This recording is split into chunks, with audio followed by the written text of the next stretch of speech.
qui est bien, c'est qu'on rentre un peu dans le concret. Donc on a voté cette charte qui est quand même un élément important de l'action qui est prévue. Moi je crois que la parole commence à se libérer et c'est ça qui est important. On s'aperçoit un peu de la jonction entre le rural et l'urbain. Il y a des choses qui peuvent se dire, faire prendre conscience. Après tout, le Parlement du territoire, c'est faire des pas les uns vers les autres. Et les milieux urbains et les milieux ruraux se retrouvent. En fait, on s'aperçoit que les problématiques des élus sont un peu les mêmes, qu'elles soient en milieu rural ou en milieu urbain. On peut échanger les expériences.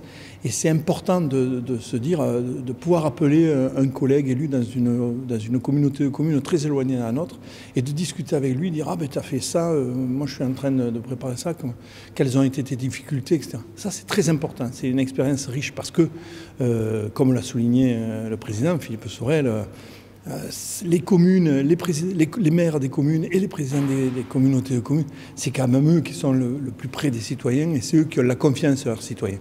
Et c'est vraiment ceux qui ont sûrement le plus les mains dans le moteur. Voilà. Et donc on peut échanger nos expériences techniciennes de main dans le moteur pour pouvoir faire avancer les choses.